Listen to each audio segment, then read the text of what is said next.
Just listen to what they've stolen from us. You can't afford to buy a home because $8 trillion of your money was spent fighting Israel's enemies in the Middle East. Iraq, Iran, and Libya are racing to develop nuclear weapons. Heard that one before. Same $8 trillion could have bought over 34 million homes at $250,000 each. And if a family of 4 lived in each home, 132 million Americans could have had free housing. Imagine that. But Zionists had other priorities for your money. you are wondering whether you can afford to have another child because childcare is so expensive. Meanwhile, your tax dollars fund free childcare in Israel for every Israeli child. That's one reason Israel's birth rate is higher than America's. Why do we do this again? Americans Can somebody are explain? Subsidizing Israeli families while struggling to start their own. Nope. And if you objected, if you had the audacity to ask why your children were being disinherited in your country, they will call you an anti-Semite. That's why people are so angry about it. Work a job that you likely hate and have a portion of your earnings taken from you by our federal government and funneled to the Israeli government so they can commit atrocities in the Gaza Strip. Are you okay with that? Because I'm not okay with that. And nothing gets under my skin more, okay, than hearing these pieces of crap and then spit in our faces. You see these they literally hate Christians and rejected Christ. I mean, what are we doing? Spit on in Jerusalem. Jewish men and children spitting on Christian worshippers. Israeli Channel 10 reported in March of 2014 that Israel has the largest human skin bank in the world. Where do you think they got all this skin from? They have more human skin than China and India. How? They are literally skinning the dead bodies of my brothers and sisters in Palestine. That's where they are getting the human skin from. Yep. And if I call them Nazis, your law is going to punish me. Israel has been harvesting the body organs of Palestinians all throughout this 2+ years of genocide and crimes against humanity. The first time I heard it was in 2024 when I heard the witness testimony of a British doctor who was a witness and the witness statements of other doctors and human rights organizations in Gaza who were sounding the alarm of it. When I shared the video of the doctor, the sheer scale of "you're an anti-Semite" that came at me from Zionist Jews, but they did not realize that by the grace of the living God, I'm not the one, the two, or the freaking three.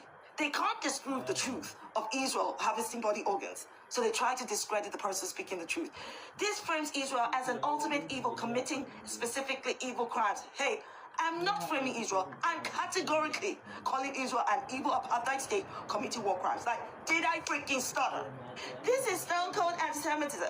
These Zionists are so intellectually dishonest and morally bankrupt that I actually take some joy in breaking it down for them because, hello, has Israel harvested organs of Palestinians? Yes. Has it ever admitted to it?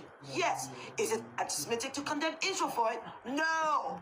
So where's the stone cold anti-Semitism? Listen, let me just explain something to you all. We have to start to address and confront this Zionists with the same energy they bring to us. In fact, double the energy. What Israel is doing to Palestinians is a Zionist Holocaust that is directly comparable to the Nazi Holocaust on Jews. And when they tell you a Jew can't do that, Israel couldn't do that, look at the evidence. They've seen what is taken, released, captured, and when they've turned to them, they've had organ harvesting. So they've seen the evidence it happens. Israel itself has said, for example, that they have the largest skin bank throughout the world, and that much of that skin is taken and harvested from the bodies of their prisoners, of their victims. It's thought that religious charities controlled by prominent rabbis were used to launder cash. The arrests were part of a 10-year operation that uncovered money laundering on an international scale, as well as corruption and the sale of human organs in the US, Switzerland and Israel.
Holy crap, that's pretty much everybody, man.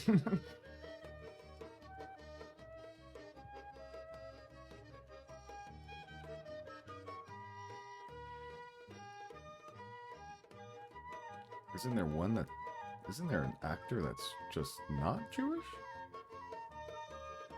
Holy crap. How long is this list?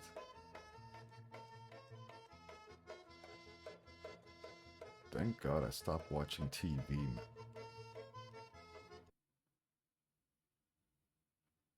Wow. That's a lot of influence and control, I have to say. And you wonder why Hollywood is satanic and the government satanic. So a lot of women just aren't even having kids anymore. I'm sure you've looked at birth rates. Yeah, it's kind of weird. They are. It's weird that no one's talking about it, and there was always this narrative about overpopulation. Yes. And it's only been over the last decade or so that people start talking about population collapse and the catastrophic impacts of that, particularly on some foreign countries like South Korea, Japan. Yes. They do not have a replacement rate. Right. There won't be a South Korea in the near future if something radical doesn't happen over there. But this is, there's a whole nother chapter in the book dedicated to this whole thing and where this came from, the Malthusian population agenda. Margaret Sanger gave me nightmares writing the chapter about her. I literally had nightmares about her because she was so evil. Like, it's hard to, everybody's heard what she said about black people by now. Most people have heard that. What did she say?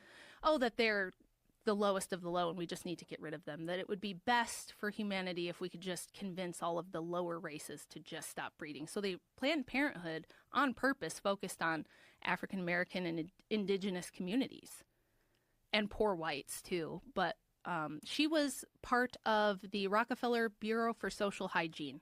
It was a eugenics program, and Planned Parenthood was a eugenics program, and she was so antinatalist. You can find clips of her on the internet now where they would interview her on the radio and she'd say, if it were up to me, nobody would ever have babies anymore. We just would stop having them because life is terrible and life is hard and it's suffering, and bringing children in the world is a terrible thing. Especially, she said, this is a famous quote of hers, the most kind thing a large family can do to one of its young members is to kill it. And her whole shtick was sold on lies. She told lies about her mother. She said that her mother died from overbreeding, that she had so many children, it just destroyed her body and she died. Not true. Her mom had tuberculosis. I'm just going to come out and say it. We do not hate these people enough. We honestly do not hate these people enough. This is so bad. Check this out. My committee's got now over 8 million pages of information. Just in the first tranche, by the way, what we discovered is that the CDC, somebody in the federal health agencies, interagency communication, hid the signal. They admitted there was a signal on myocarditis, and they hid it. They didn't warn the public. They didn't warn doctors. So that's just one instance of corruption and lies told by the CDC. We've got a lot of others we'll be rolling out, okay? So we held our first hearing in permanent subcommittee investigation. A lot of others rolling out. Trust the science, right? The whole definition, when you look up what science is and all of its theories, is you don't trust it. It's all theories, and it's about debating it to get to the core truth. Once you say just trust it, it's out the window. No more debate, and that's what they did to us in 2020. On that hiding of the signal of myocarditis. We've heard a lot of studies, okay? As I've looked into science, it's been thoroughly corrupted. Here's data. And I'd like to enter this sheet into the record. I've been publishing this chart for, since really early 2021. When I'm on, for example, talk radio shows and they talk about this, they get deplatformed or they... Yeah, you can't talk about this stuff. Gone immediately. I've never even had a flu shot. Never. Because of all the censorship in the Biden administration. Here's the facts.